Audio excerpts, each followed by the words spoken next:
Ancestry DNA did an update. I did a video years ago and I really appreciated the feedback that I got from that, and I'll link that video in the description bar or somewhere. My family's story starts somewhere around 1620, possibly earlier, in the state of Virginia, with the survivors of the Middle Passage, of course, my African ancestors. 15 years later, my 9 times great-grandfather arrived in the United States from England, and he resided in Northampton County, Virginia. It would be 142 years later that the United States would actually become a country.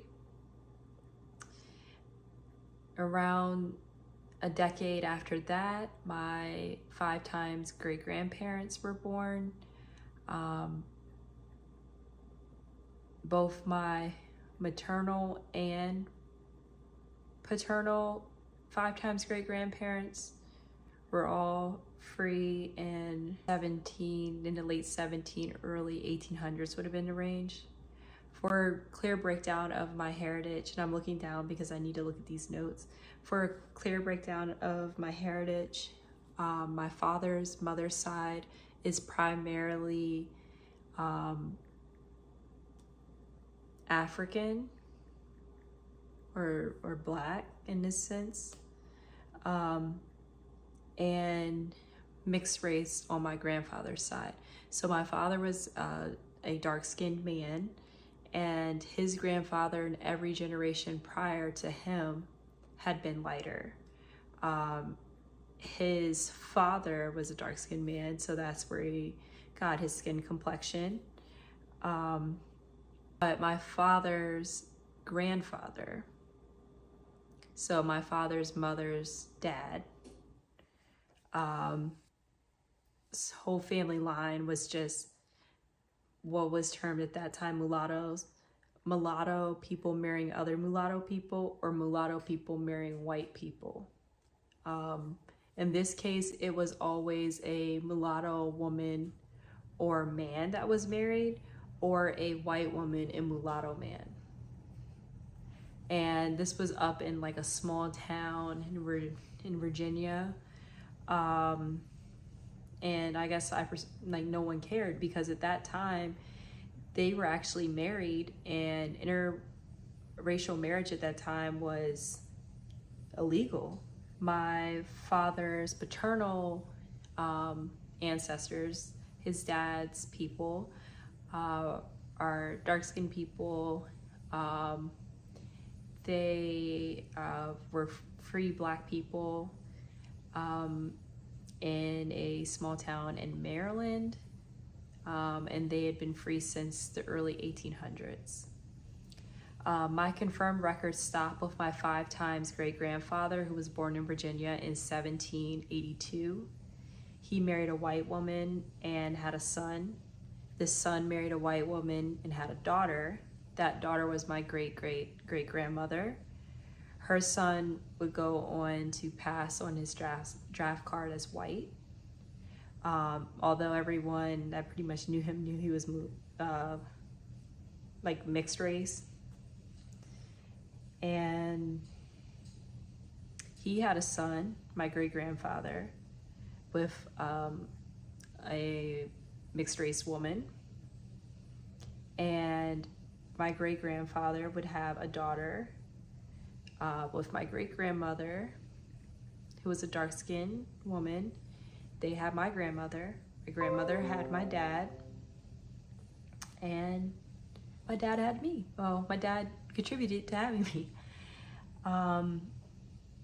So that's my dad's mother's whole line explained quickly.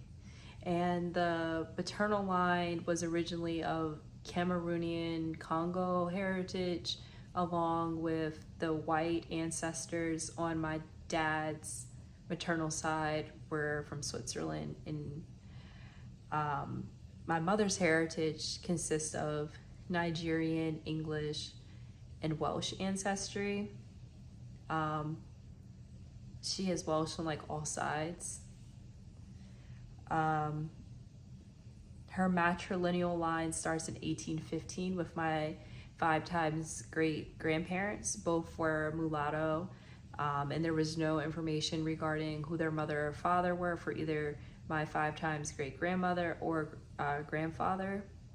And that made me think that they might possibly have been formerly enslaved themselves, or that it is really probable that their parents were enslaved, or at least one of them were enslaved, since they were listed as mulatto. As possible that only one of their parents were enslaved, or they could have also been termed mulatto because both their parents were mixed race. There's a lot of combinations of that.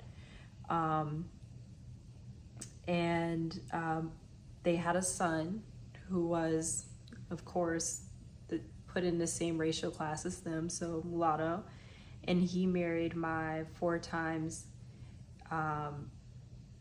great, so 4 times great grandmother, who was a Black woman, and she had my 3 times great grandmother, who again returned to that mulatto class of people.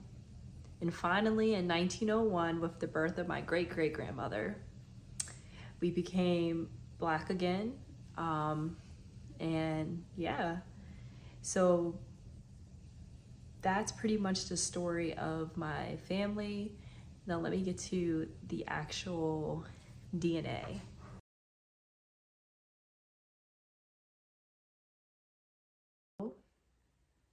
My breakdown, and I'll put it across the screen. It breaks down to 24% England and Northwestern Europe, and that includes some other little areas like Wales, Switzerland, Nigeria, 15% Cameroon, Congo, and Western Bantu peoples, and that region is just so huge and massive. They don't really pin it down to any particular country. And for that reason, I really do want to try the African ancestry test, where it tells you like down to the country, and they have so much more African DNA cataloged. I could pin down like what tribe, you know, am I Igbo, or am I, you know, I don't know what other tribes, Fulani, or, you know, that would be cool. So again, I'm going to try to run through without rambling so I can keep everything together. So 24% England and Northwestern Europe, 15% Nigeria, 15% Cameroon, Congo, and Western Bantu peoples, 8% Senegal, 8% Benin and Togo, 7% Ivory Coast and Ghana, 6% Mali and 6% Wales, 3% Sweden and Denmark, and 3% Germanic Europe, 3% Scotland, and 2% Ireland. At that generation of my 4 times great grandparents, 66% of my grandparents were Black, 28% of my grandparents were white, and 6% of my grandparents were mixed race. That breaks down to 42 Black 4 times great grandparents, 18 white 4 times great grandparents, and 4 mixed race 4 times great grandparents. In the 3 times great grandparent generation, I have 59% of my grandparents were Black, 25% of my grandparents were white, and 16% of my grandparents were mixed race. At my great-great-grandparents' generation, 62.5% of my grandparents were Black, and I don't know how I have a half, but it broke down to that. 25% of my grandparents were white, and